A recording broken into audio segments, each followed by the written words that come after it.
Streufert. I am the Vice President of Government Relations and Advocacy for the Texas Restaurant Association. Thank you for joining us today. We've got a full panel and lots to talk about with some members from East Texas. So thank you for being here. I am going to do some quick bios for everyone and then kick it off to Emily and to our legislators for kind of introductory remarks, anything you want to start off with, and then we'll just dive into questions.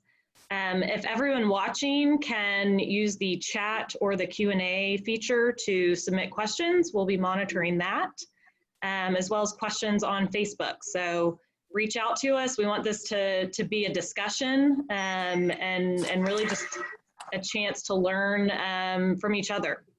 So thank you everyone for being here today. First up, we've got Senator Bryan Hughes. Senator Hughes represents Senate District 1. He was elected in 2017.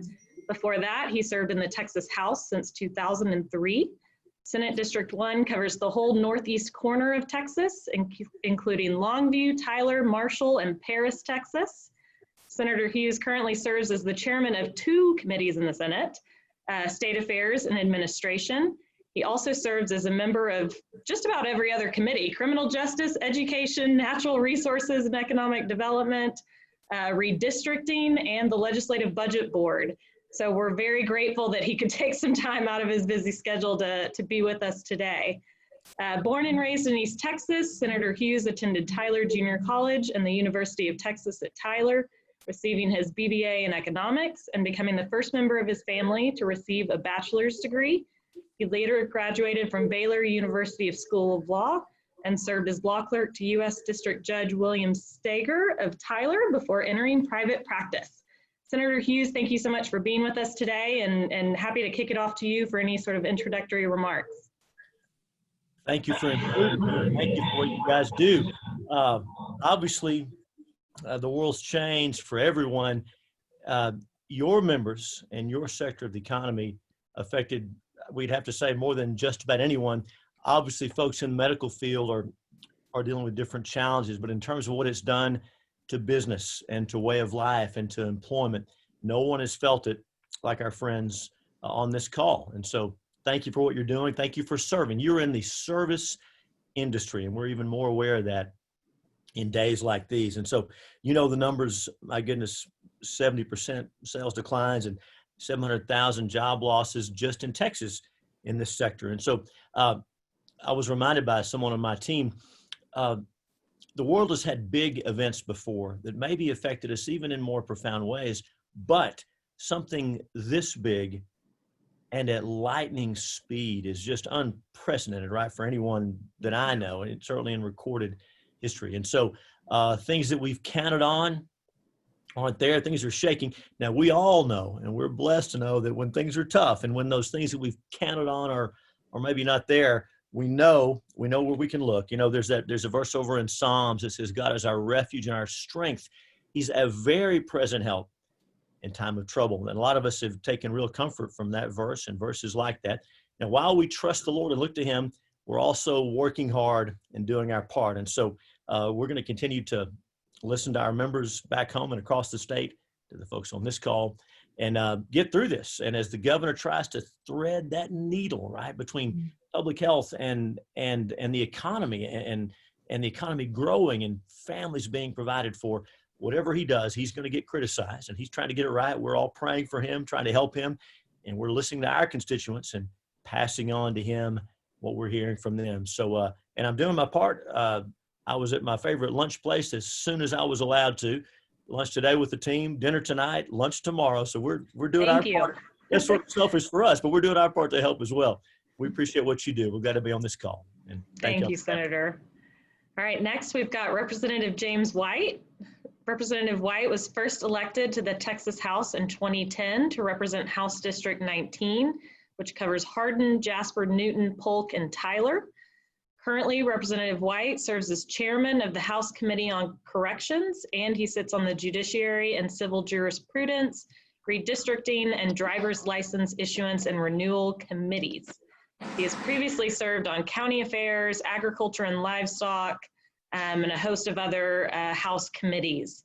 Before joining the Texas House, Representative White served as an infantry officer in the U.S. Army. His service included an assignment with the Berlin Brigade from 1987 to 1990 during the demise of the Soviet Union. Representative White also served as a teacher and coach in the Houston area after his honorable discharge from the Army. Now Representative White lives with his wife in Tyler County, where he maintains a small cattle ranch and works as a business development consultant. He's active with his church, Veterans of Foreign Wars, American Legion, and the Texas Farm Bureau. Representative White holds a Bachelor of Arts degree from Prairie View A&M and a doctorate in political science from the University of Houston. Representative White, thanks so much for joining us today. Your background looks beautiful. I'm a little envious. And would love to hear any introductory remarks you want to share.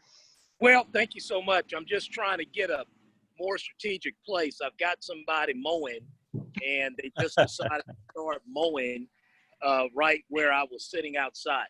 Of course. Here, crowd in the Texas House of Representatives, to all the folks there. And we know this is a very, very tough time, especially for our friends in the restaurant and bar industry. I believe that every job is essential because everybody that's working in these jobs, they're paying essential bills, their mortgage, their children's education, gas, all of that. So I know the governor's trying to thread a needle, but we also need to make sure that we're not using a mallet to take out a microscopic virus. So we need to get these restaurants back up and going, not 50%, not 75%, not 100%. We need to get them back up and going 100%, 101%. And whatever we're doing, we need to make sure it's being driven by data, okay? Not anecdotes, not what I heard someone said before they got COVID. They were at a bar, or they were out tubing, they were out rafting. We don't need to be making fast policy decisions, shutting down industries over anecdotes. It needs to be data-driven decisions. And if we're going to go and we're going to tell Tammy's Kitchen in Woodville, you need to come check that out, Trent. If you need Tammy's Kitchen in Woodville, we don't need to shut it down in Woodville over a contact tracing investigation in Travis, okay? Because I don't have any bars in Woodville, okay? I just have mom and pop restaurants. So I'm in the foxhole. I'm with the bar people and the restaurant people. I'm not happy right now either with the way the decisions are being made and the way we're tackling this. We know why they're being made. I'm all for the why, but we're not right now for the how and what. So we need to get this right, and we need to get these people back to work. We need to have these businesses back up and going 100%. I'm talking to restaurant people on the ground. They cannot operate at 50% profitably. In my restaurants, maybe in some of these other places, Travis County, Bexar County. I don't represent Bexar County. I represent Tyler County, Polk County. Okay, I represent those counties. Especially when you get to Newton County, they don't do mixed beverage to go. They don't have that, okay? And frankly, I'm okay with mixed beverage to go. I haven't done it, but don't drive if you do it, but I haven't done it. But the people in Newton County, they don't do that. But they're diners where all the basic important decisions are made in the diners. We can't just have 50% of the people in the diners making the decisions. We need everybody there making the decisions in these small mom and pop diners that are the character of these towns. So we need to reverse all of this mess that's going on, and we need to get back to data driven. We need to be kicking the butt out of COVID-19 and get our feet off the necks of these small diners, and these 20 people occupancy bars. Okay, you see a lot of them when you're going out US 190. You know, you see 10, 15 motorbikes. That's all that can be in there. Okay, so we just need to be a little bit smarter with this, and we look forward to listening and answering your questions. Thank you, Representative. Love what you had to say about data-driven. That's been one of our points from the beginning on this. All right, so last but certainly not least, we have Representative Trent Ashby. Representative Ashby was sworn into the Texas House of Representatives in January 2013. His district is comprised of Angelina, Houston, Leon, Madison, San Augustine, and Trinity counties. Representative Ashby has served on the Natural Resources Committee, the Appropriations Committee, and the Calendars Committee during his 4 sessions in Austin. Currently, he is a member of the Public Education Committee and the Committee on Defense and Veterans Affairs. Born and raised on a dairy farm and diversified livestock operation in Rusk County, Ashby is proud of his rural background and upbringing.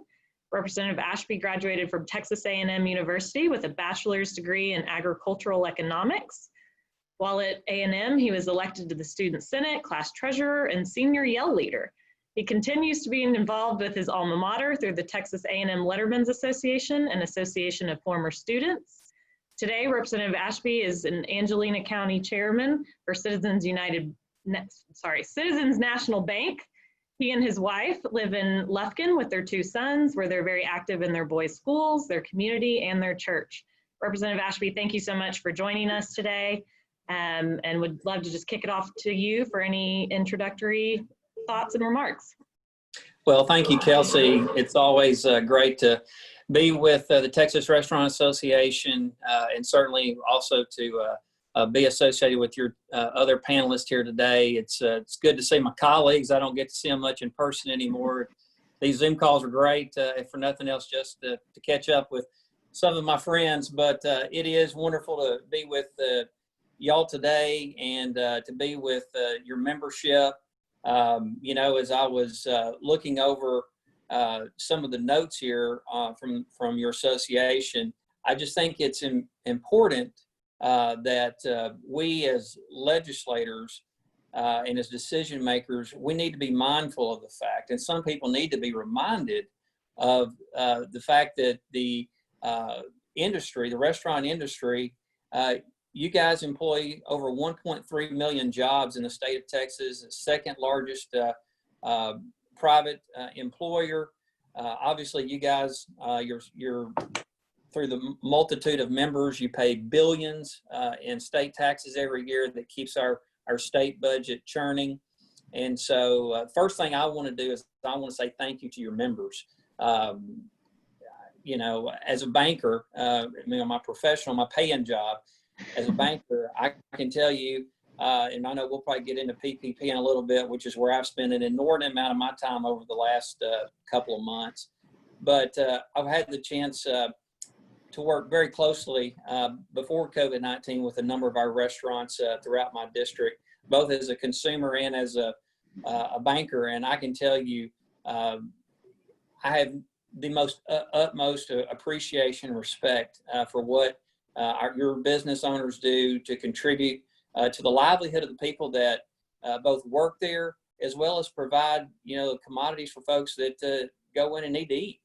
And so it's not lost upon me what your industry means to this region, East Texas, that we're talking about today, or to the state as overall. And so I want to thank them for what they do each and every day to get up and live the American dream and to help us all prosper as a country and as a state and as a community. You know, I think my colleagues have really opened it up well with their opening comments. I will say that I couldn't agree more with what both Senator Hughes and Representative White had to say. No doubt this novel coronavirus has had a very profound impact on the people that make up your membership.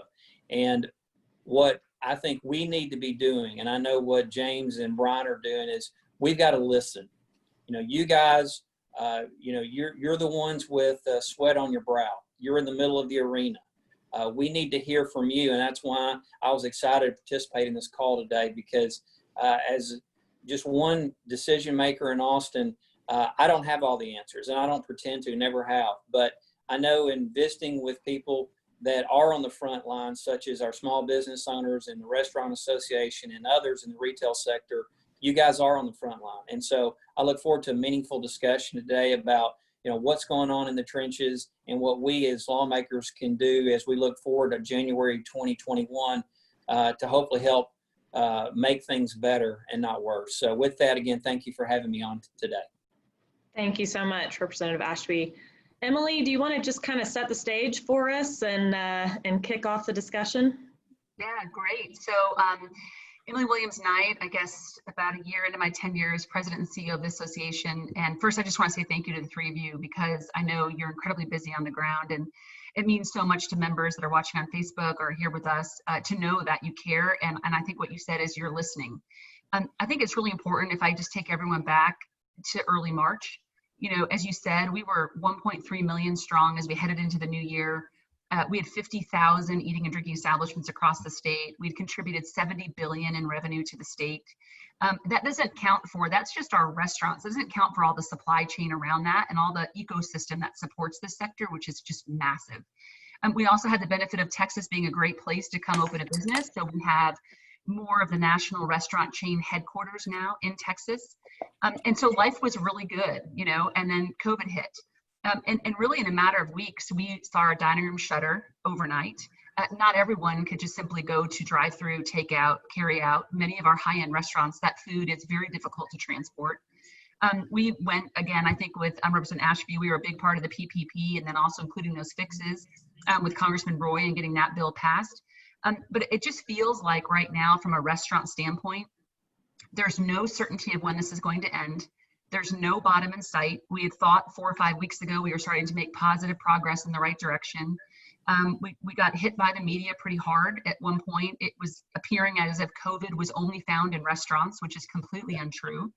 And so we feel like as restaurants, with 51% of the food dollar to provide Texans the ability to eat in the state, to be in the situation they're in right now, and Friday's news, and I'm with you, Senator Hughes, I think Governor Abbott is trying to just balance a very difficult situation. And I know from the restaurant community, working very closely with his team, I've actually been very grateful for the way he stepped through this. And at one point, restaurants were the only one to get to 75%.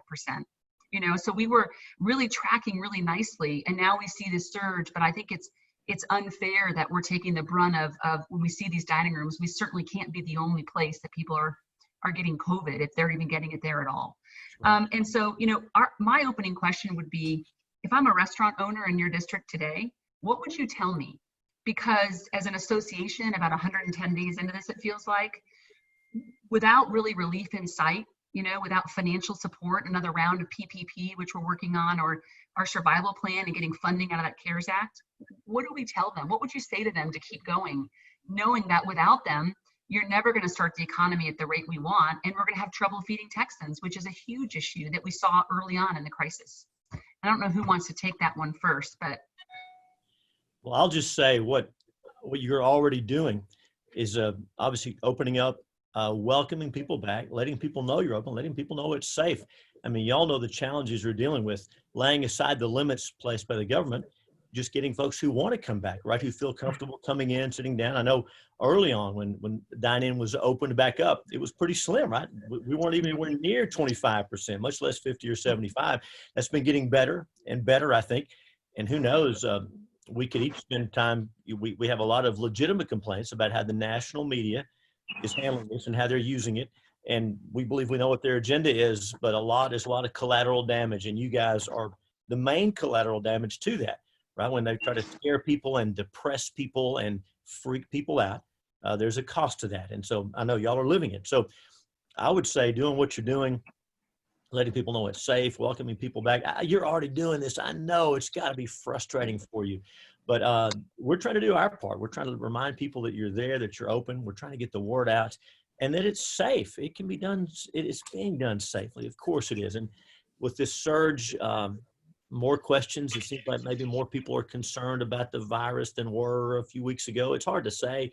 I'd like to know what everybody thinks on that. It's hard to say I don't know what real people believe. There are many people who are freaked out about the virus. Other folks think it's a hoax.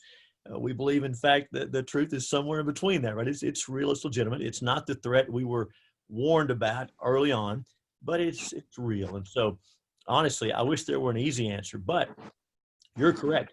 Without you guys coming back, you need to do it for your livelihood, for your employees, and to drive the rest of the economy. Oh, my goodness. You guys are both a barometer of how the economy is doing and a driver of the economy. So it's so important. And so we're encouraging folks to do their part. I mean, to get takeout, to come in, to eat. In the meantime, again, passing on information we get from our restaurateurs, from everybody back home, passing it on to the feds, to the governor's office, to the governor. So those decisions are made based on data, as Representative White said. I know it's a terrible spot to be in. My hope is that if we do, in fact, see a surge, if these numbers don't get under control, I believe they will, but if they don't, it seems like the logical solution is for us to protect those folks who are vulnerable, folks who are elderly and who are sick, and the rest of us, we just have to keep on going with life and be wise. But I don't see how we could shut things down again. I don't think people would accept that, and I don't think anybody wants to do that. The governor's not planning on doing it. He said that was obviously a last resort, even making any kind of a change. But we've got to keep moving forward. And so, what you're doing is, I just say, keep doing what you're doing. I know it must be frustrating for you guys, but keep doing what you're doing. You'll have our support. Representative White or Representative Ashby? Yeah, if I could, I'll chime in on that as well. I guess the way I would approach your question would be to first recognize that, every business owner is different. And, just like I do in my daily life, I'd probably probe as to, what have they done? Putting my banker hat on, I would tell you, first thing, of course, I know today is the deadline for the second round of PPP loan applications, but I would make sure that they have applied for the PPP loan program. And at least in this area, I'm not aware of anybody that hasn't. Our banks, and particularly community banks, have really done a commendable job to make sure that people understand that resource is out there. The second thing I would do is, I would imagine most of your members probably have a loan with a lender. I know a lot of the community banks in Lufkin and across East Texas, just because a lot of the same community banks you see from one community to the next. I know a lot of banks, including ours, have offered deferral payments. The first one was for 3 months. That's kind of nearing the end of that. I know that a number of banks, including ours, are going to be talking about second round of deferrals, recognizing what is happening with the local economy, specific to the industry now, ratcheting back to 50% occupancy. And so, I want to make sure that your members are availing themselves of just what I would call some basic lifelines that are out there that can help them.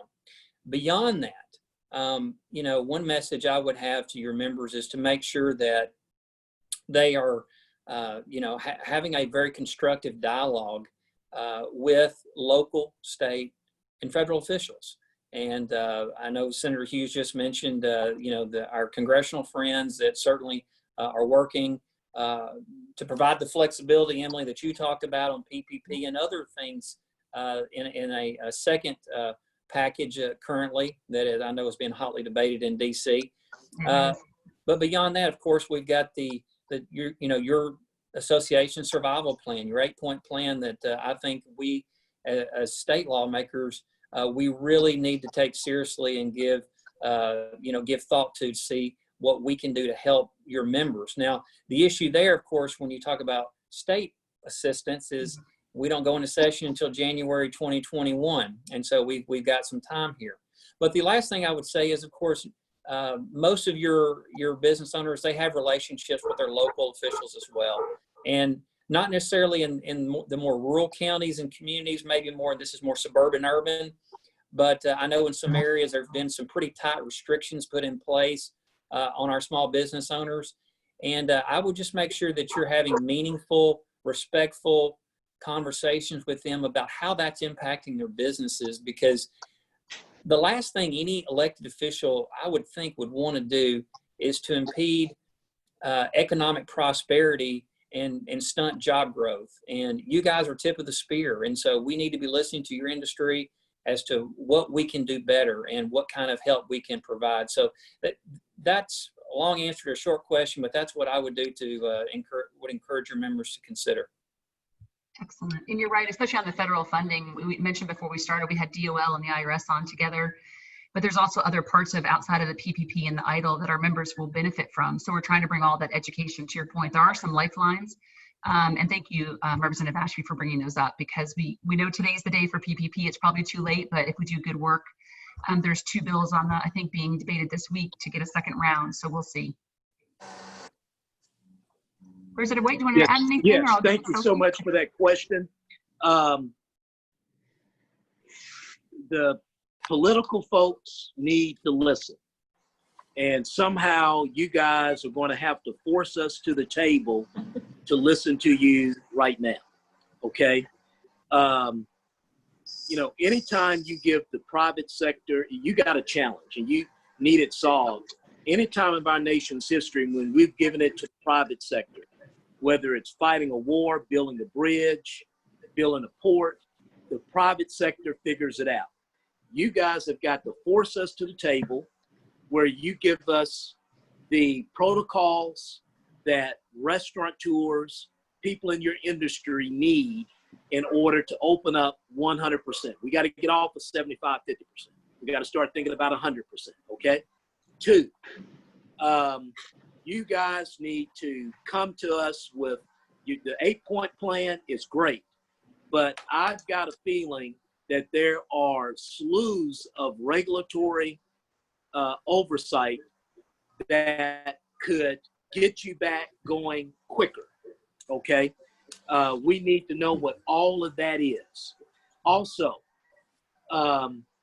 in line with your 8-point plan, you need to see drastic cuts in the taxes that you remit to the state. I'm very grateful for what our partners in Washington are doing, but you know, you're Texas, and Texas should be doing something. And if that means that forcing us back to the table means that you got to force us back to the legislature before then we got to look at that. I mean, what did Trent say? You got 1 point so million people that are working.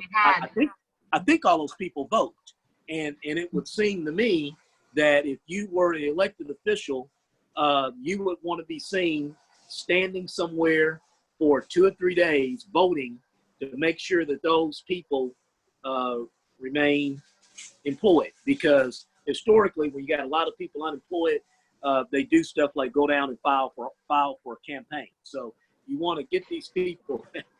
I'm telling you, you want to get these people. You want to get these people working.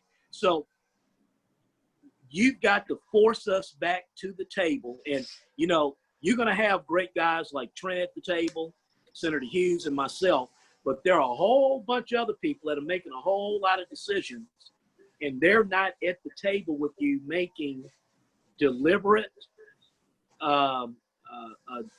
decisions in conjunction with you. So I believe that's what we really need to do with you right now. Yeah, no, I agree. And I think it's interesting.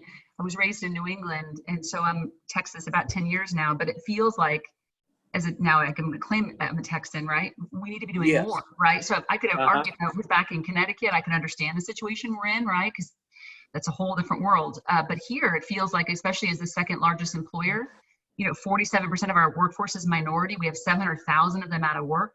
You know, someone said to me Friday, this is important for everyone to remember, when the bars were closed abruptly, they said, Emily, what am I going to do for my people? And I said, what do you mean? Looking at the unemployment, I don't know which direction she was going in. She said, nobody wants my people. She goes, some of my guys have criminal records, they're covered in tattoos and piercings. And that's not a statement about our industry, but it's the one industry left in America where it doesn't matter if you're 16 or 70 or somewhere in between, we have a home for you. And I think that's the danger right now, the sector across the nation. Just to give you scale, it's 8 million jobs were lost. 3 times as many any sector in the nation. So I think that's why it's also just so diverse and so rich that we can't afford to lose it as a state, let alone for tourism, right? People come to Houston now because of the food scene. They come out your way for food. I mean, it was a huge piece of our drivers. So I appreciate really hearing these comments because we do need help. And sometimes it's hard to ask for help, but we can't do this on our own. They're just mathematically, the numbers don't add up. So speaking of numbers in our 8-point plan, you know, one of the sort of potential lifelines that's out there, let's talk about some of those really fast, because the PPP and Representative Ashby, thank you so much for speaking to community banks, because you're right, they have just been, they've made all the difference in the world in this. So we had the PPP, and many of our restaurants took advantage of that. Of course, originally it was an 8-week time frame where you had to spend all of your money. And as we all know, this crisis has lasted far longer than 8 weeks. We were able to get it extended, thanks in large part to Representative Chip Roy from Texas, who we greatly appreciate. But once we did that, many restaurants had already spent the majority, if not all, of their money, because we were basically at the 8-week mark. So now we're in a position where, you know, the PPP money is pretty much gone for most folks. We're going backwards in terms of reopening. And as Senator Hughes said at the beginning, you know, regardless of sort of what the government is allowing us to be opened at, customers are not coming at the rate that they were because of the cases and the concerns. So the PPP money is going away, revenue is going down. You have all kinds of new costs, be it, you know, buying PPE, everything's got to be a PP acronym, PPE, restructuring your business to be more takeout friendly, restructuring your floor, buying, you know, plexiglass dividers, retraining your employees. So you've got, you know, tons of lost revenue, decreased in revenue, more costs, and we don't know when this is ending. And by the way, we're hearing Congress is not going to pass anything probably till August. So we've got a lot of restaurants, you know, looking at those numbers, and the math doesn't add up. And I'm a lawyer, so I really shouldn't be doing math, but even I know that math doesn't add up. So one potential lifeline is that Texas did receive $6 billion under the CARES Act. And so that's something I'd love to just kind of discuss with y'all is, you know, what should we be doing with that money? When can small businesses expect to see any of that invested in the front lines of our economy? What do y'all think is sort of the potential for that lifeline, that $6 billion that the state is sitting on right now? The governor has been working with folks in the legislature. As we've discussed already, we're not in session. And so we're blessed to have a part-time legislature where the folks you elect leave session, go back home, live under the laws we made, go back to our old jobs. That's great. There are situations like this where it puts us at a disadvantage. So the governor, even though he didn't have to, has been consulting with appropriators and finance members on the House and the Senate. We're glad of that, and getting some input. And so, yes, where the money's going to go is pretty important. We know small businesses, and in particular in your sector, are hurting. And so I don't think many of those decisions have been made. And I'll defer to Representative Ashby and Representative White. They're probably involved in this process as much as or more than I am. But helping hurting businesses, obviously there's going to be direct costs related to COVID treatment, PPE, things like that. But helping hurting businesses has got to be near or at the very top of the list. And I wish I could be more specific. And again, I'll defer to them. But as the governor consults with folks in the legislature, that's what the discussions are about. I mean, we know where the money is needed most, and that's where it needs to go. Thank you, Senator. James, you want me to take a stab? Yeah, take a you stab. can. All right. Maybe you've been getting phone calls. Well, I wish I could provide more clarity on this issue than I'm going to be able to, and maybe James can help here. But I know in the conference calls that the governor and his staff have had with legislators, there have been a number of questions that have come up similar to this about how, as a state, are we going to spend and divide up the money that we received under the CARES Act. And to sum it up, I know the governor's office is working very diligently to ensure that they don't run afoul of the very tight strings that have come with that. Unfortunately, it came with a lot of strings. And so while on one hand, I know we all wish that money could be dispersed, and some of it has, but we all wish that it could be flowing, whether it's for the food service industry recovery fund or other purposes. I know the governor's staff is really working hard to make sure that they spend it in the manner it was intended, so that, bless you, so that there's not a clawback where the worst thing that can happen is the money be dispersed and then the state have to claw it back. And so that's not what anybody wants. And so I think, in my mind, the timeline we've been operating under, I think we've got to be getting to a point very soon to where those monies can be dispersed and these questions can be answered, frankly. And I agree with Senator Hughes. I think that the $6 billion that you've referenced, Kelsey, I would like to see some of that go back to the people that have suffered the most as a result of the intent of the money, of the COVID-19 relief money. And that, of course, is people on this call in your industry as an example. And so I hope that that is allowed to happen. It would help your guys immensely. That's the number one item on your list of your 8-point plan. And frankly, it's the thing that probably could happen outside of some regulatory relief, the thing that could happen the quickest. And so let's keep our fingers crossed. I don't know if you guys have, considered, and maybe I just missed it, but, there have been some other efforts to send letters to the governor with legislator support, encouraging them to do certain things. If y'all haven't sent a letter, I certainly would be willing to sign on to a letter encouraging him to consider what exactly you're asking for here. Thank you, Representative. I appreciate that. Yes. Well, yeah, we'll definitely follow up on that. Well, the hurting that is all throughout your industry it's going to take a lot of work to get that squared away, right? So Trent brings up a good point. When I think about the strings attached to this money and when it has to be spent and what it has to be spent for, it really narrows that, right? So I guess as a legislator, I really like dealing with stuff that I know I can control. I know I can control the state regulatory regime. I know I can control the state taxes, okay? And so it seems to me, we need to keep our eye on this $6 billion, make sure it is going to the people in the industries that are hurting the most. But like my grandma would say is, what are you doing to help yourself? That $6 billion, that's federal cash. And we need, like I said, it needs to go to the people that are hurting.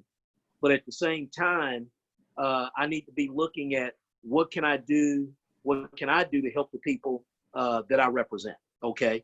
And so along with looking at that $6 billion, within the scope of your 8-point plan, we need to look at what can we do right now, because you need help tonight. I've got restaurateurs calling me now. Yep. Matter of fact, one texted me before I got on the phone. That's why I couldn't get on the phone with you on time. Okay. So you need help tonight. Okay. Not when Congress does another PPP in August. Mm-hmm. Not when the governor finally finds out that he can do $6 billion for PPE for restaurants. You need help tonight. And so help tonight means also state regulatory code and the state tax code as it relates to your industry, cutting and slashing that regulatory burden, that tax burden, so you can get that money in your pocket. You can get your business model revamped or vamped up for COVID. get these people back to work so I can get back to these restaurants and start eating. I appreciate that. Oh, sorry, Kelsey, can I just jump in real quick on that point? Because I think, you know, early on, and Comptroller Hager has been a great partner. And so our restaurants are able to file their taxes. And if they are in that hardship situation, they can call. And his team has been amazing working with individuals. We were sort of been maybe directed that we wouldn't be able to secure any formal tax relief, or to your point, in some cases we're paying taxes, we're not actually earning revenue, right? Because it's in arrears. Right. And we have a liquidity problem. The average restaurant has less than 14 days of cash on hand. So you're really in a tough spot. And so we've been working with TABC, like to your point, to get the mixed beverage license renewals for a 1-year cycle versus 2. We're trying to put as much cash back in, but we've been led to believe until you all come back to the legislature that we can't get some of the other relief in our plan. And so I would love that to be untrue. Yeah, well, I would just hope that we're not, just because you don't want 181 people in Austin, that all they want to do is sit around and talk and do politics, and then we'll just, you know, try to how you call that, run the clock out until January. Because again, you know, 14 days, 2 months. We're not going to make it.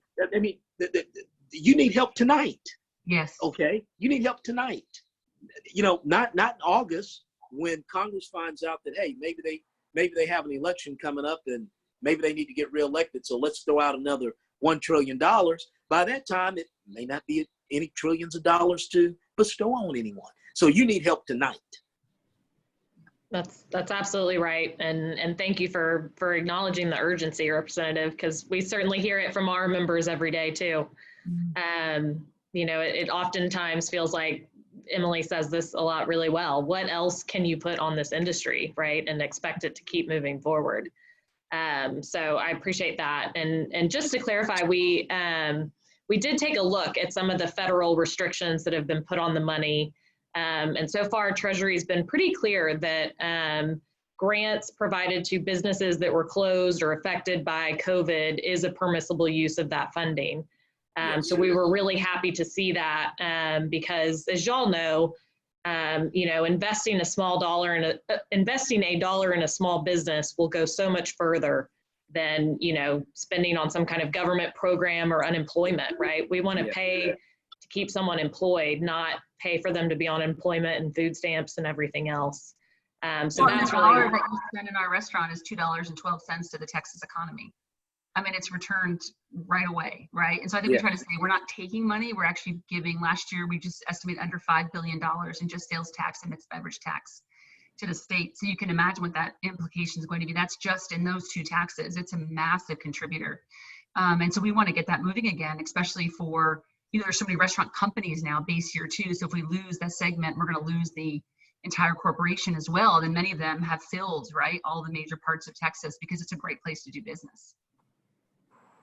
So switching gears a little bit here, I want to talk about kind of the public health piece of this, because there's been a lot of focus, and I think unfairly, as Emily said, about, you know, are restaurants to blame for the spread of COVID? Did we open business too early? It's all the focus is on business, right?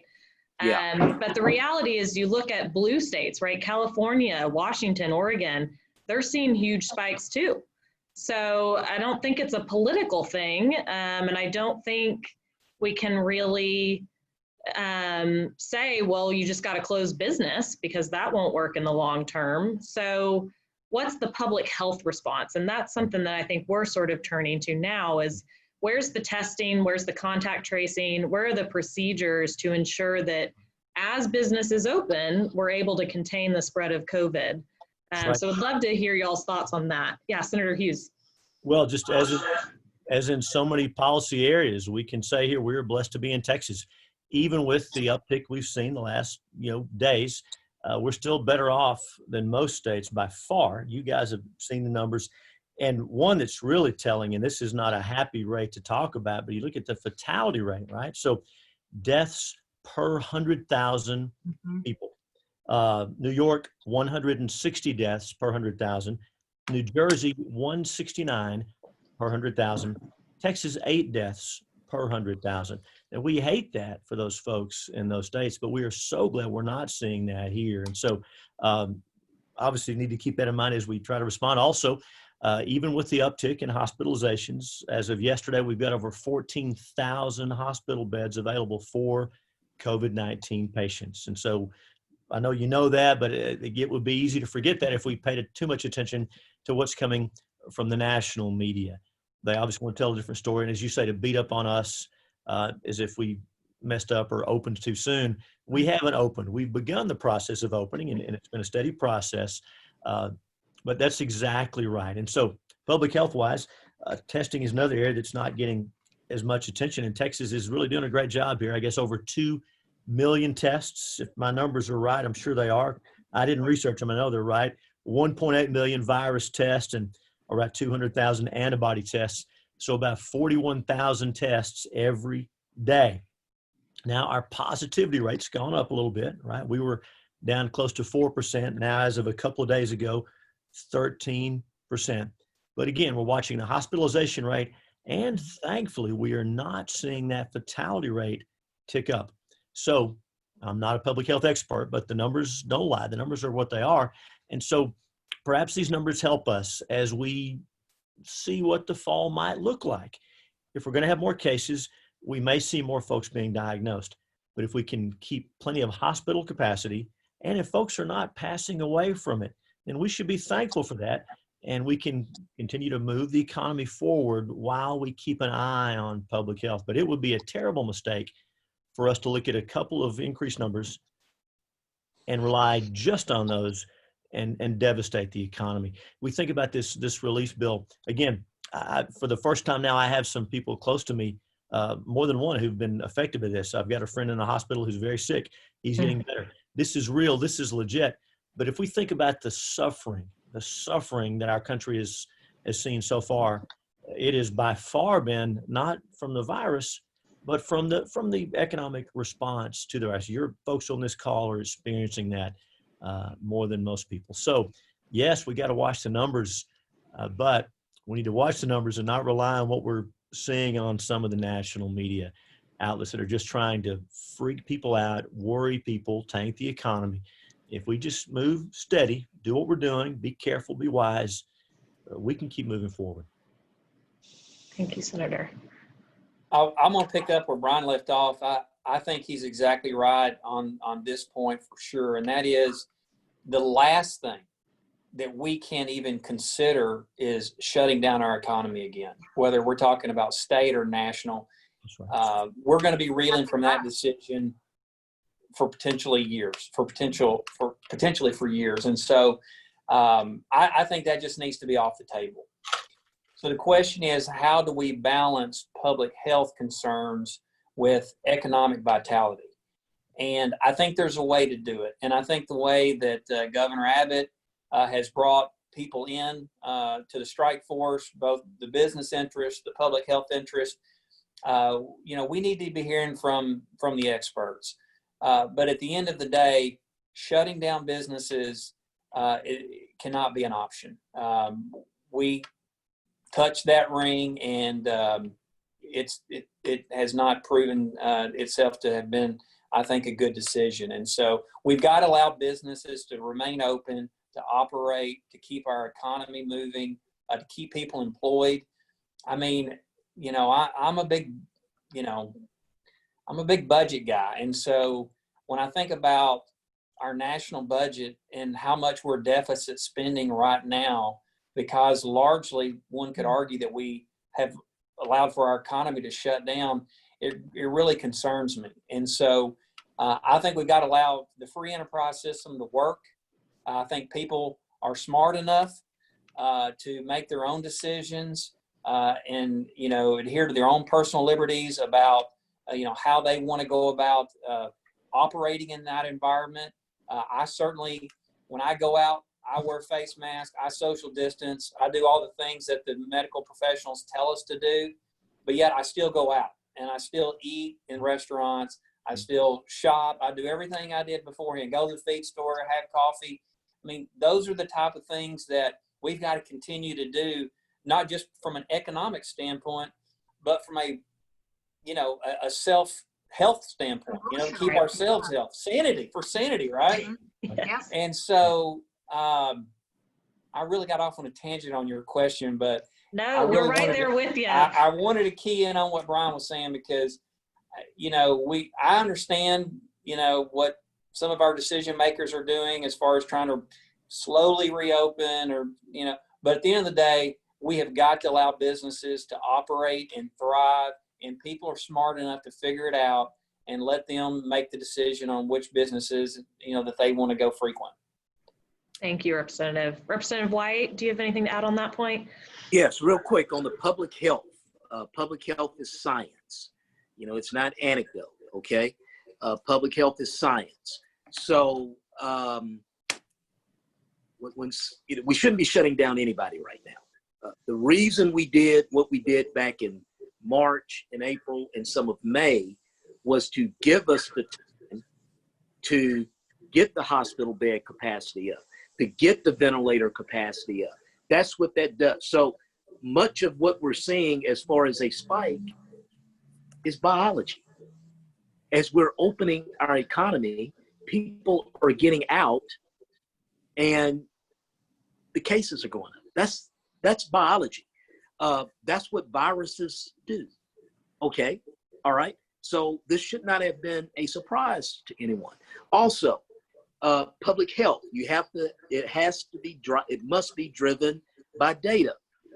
I know as the chair of the House Committee of Corrections, Bryan Collier, the director over there, and his crew are going from unit to unit and even from county jail to county jail and doing mass testing. We're doing mass testing in the nursing homes. People can drive up. Tatum is doing a great job in having these mobile test opportunities in rural Texas. So in many instances, all instances, you have large proportion of asymptomatic people that are coming up positive. They're not showing the symptoms, may not never show the symptoms, may not never be in a hospital, okay? So when you look at 5,000 positives, you've got to get into the data. And we saw at the end of last week, the danger in making decisions and not getting into data. Because now all of these hospital administrators are coming out saying, not only are we dedicating about 15% of our beds for COVID, we have more than enough resources to not only deal with COVID-19 patients, but all of the other health needs in their community. One after one after one is doing this. So we need to stay vigilant, watch the data, watch the spikes, know how to go in and in a target manner, deal with them. But to say that, I read some contact investigations and everybody said they've been to a bar or restaurant. Well, they just didn't hop out of their bed and go to bar or restaurant. Between there, they went to a grocery store. They probably went to a driver's license office. Okay, they probably went to a whole lot of places. So we've got to make sure that we're data driven and that we are using the data in context and perspective, because dovetailing what the senator said, we started off with a public health challenge. Now we just got a bunch of political hacks using this for some political gain. Thank you, Representative. Unfortunately, we are running low on time. It's been such a great discussion. I'm just going to say a few kind of closing thoughts and then turn it over to Emily for closing thoughts. First of all, thank you again for all being here and joining with us today and having a really just frank discussion. Really appreciate it. And I know that our members appreciate it. They're going through a lot right now. And so just to be heard and to know that their elected officials care enough to take time out of their day to talk with us means a lot. We've got, again, the Texas Restaurant Survival Plan. For anyone listening that hasn't read it lately, please take the time to do that. We've got a system set up so that you can contact your legislators and ask them to support it. Please just know that here at the TRA, we are going to do everything that we can to help. And so with that, I'll turn it over to Emily for sort of closing remarks. Yeah, I just want to say thank you again. I mean, we're certainly lucky to have your support, and I've not been to East Texas, but I've promised the Restaurant Association out there that I will be. So I'm looking forward to that trip. And you're right. I mean, I think Representative White, you're so right. We need immediate support. I still remain grateful. I think Governor Abbott and his team have stepped alongside with us this entire time. And, you know, listen, they didn't want to call Friday to say we were going to be dialed back. I get it. And it's really brutal. But I also want to play a long game here and realize that this journey, we're still at the beginning. And for us, there's sort of two milestones, right? So one is, what help can we get today because we can't afford to lose this sector, or wait until January? And then in the next session, we know alcohol will be a big piece of it, which will be something fun to work on. But the tax situation, the regulatory situation, what are the other things that we can do? And in some cases, just looking down the road for our restaurants to know that we're going to be set up to be successful in the next session, as painful as that might be overall. I think is what we need to look at. And as long as, you know, we continue to have your support, and when the governor does reach out on that CARES money to say, you know, the $400 million of the $6 billion for the second largest sector in Texas probably makes sense. And, you know, knowing the cost of PPE and sanitizing and transitioning to delivery and carry out, the small business is carrying all that burden while they're also trying to enforce masks at a local level, and they're penalized if they don't, and navigating skyrocketing meat prices and no liability protection. And, you know, you can just start to see is, you know, as I said, my opening question was, what would you tell a restaurateur? It's hard sometimes from our seats because we need to remain positive, and we always will continue to fight. But it's just been a long 100+ days. And so I just want to thank you again. And knowing that you're willing to hear from us and that you already are so engaged locally with your restaurants is so meaningful. These are real people, you know, with real lives, and they believe in service. And we need to take care of them because they've always been there for us, always. So thank you again. Yes. Thank you. Thank you for having us. Thank you. Yeah, you guys were great. Yes. Let's All do it right. again sometime. Sounds Yeah. great. In person. In person, that's right. At a Thank you, restaurant. guys. Yeah, at a restaurant. That's right. Exactly. Yes. Thank you. Bye, Thank you. everyone. Guys, Bye-bye. take care. Bye-bye.